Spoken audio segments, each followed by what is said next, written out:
വലിയ ആമകൾ, അതുപോലെ വലിയ ഇഗ്വാനാസ് എന്നിവടങ്ങിയ വലിയ ഒരു പ്രദേശം പല ഹോളിവുഡ് സിനിമകളിലും അതേപോലെ ഫെയറി ടെയിൽ കഥകളിലും കേട്ടിട്ടുണ്ടാവും. അങ്ങനെ അത്ഭുതങ്ങൾ നിറഞ്ഞ ഒരു പ്രദേശത്താണ് ഞാൻ നിൽക്കുന്നത്. അതാണ് ഇക്വഡോറിലുള്ള ഗാലപ്പഗോസ് ഐലൻഡ്സ്. ഇത് ഇക്വഡോറിന്റെ ക്വിറ്റോ എന്ന സ്ഥലത്ത് നിന്ന് 1000 കിലോമീറ്റർ ദൂരത്ത് നിൽക്കുന്ന ഒരു ഐലൻഡാണ്.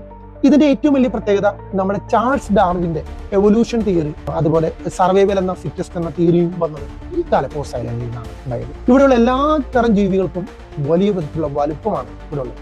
പ്രത്യേകിച്ച് അവിടെയുള്ള ആമകളുടെ ഒരു ഫോസിലാണത്. ഇത് നിങ്ങൾ ഒരു പക്ഷേ ഇങ്ങനെ കാണുമ്പോൾ വിചാരിക്കും ഇത് ഒരു കെട്ടുകഥയാണ്. പക്ഷെ ഇത് കെട്ടുകഥയൊന്നല്ല, ഇത് യഥാർത്ഥ്യമാണ്. അങ്ങനെയുള്ള ഒരു ഗാലപ്പഗോസ് ഐലൻഡിലാണ് നമ്മൾ നിൽക്കുന്നത്. ആ ഗാലപ്പഗോസ് ഐലൻഡിന്റെ കാഴ്ചകളിലേക്കാണ് നിങ്ങളെ ഞാൻ കൂട്ടിക്കൊണ്ടുപോകുന്നത്. ഇവിടെയുള്ള ഒരു ഭീമാകാരമായ ഒരു ടോർട്ടോയ്സിന്റെ കൂടെയാണ് നിൽക്കുന്നത്. ഇതിന്റെ വലിപ്പം ഏകദേശം ഏറ്റവും കുറഞ്ഞ 500ഓളം കിലോഗ്രാം തൂക്കം തന്നെ ഈ വലിയ ആമയ്ക്ക് തന്നെയുണ്ട്. പിന്നെ ഇവിടെ നമ്മൾ പ്രസിദ്ധമായി കേട്ടിട്ടുണ്ടാവും ചാൾസ് ഡാർവിന്റെ ഡാർവിൻ ഹിഞ്ചസ് എന്ന പക്ഷി, അതുപോലെ ഇഗ്വാനാസ് എന്നുള്ള അങ്ങനെ ഒരുപാട് പ്രത്യേകതകൾ നിറഞ്ഞ ഒരു വലിയ പ്രദേശം. നമ്മൾ സ്വപ്നത്തിൽ മാത്രം കാണുന്ന ഒരു വലിയ പ്രദേശത്തിലാണ് നമ്മൾ എത്തിച്ചേർന്നിരിക്കുന്നത്. അതിന്റെ കാഴ്ചകളാണ് നമ്മൾ ഇപ്പോൾ കണ്ടുകൊണ്ടിരിക്കുന്നത്.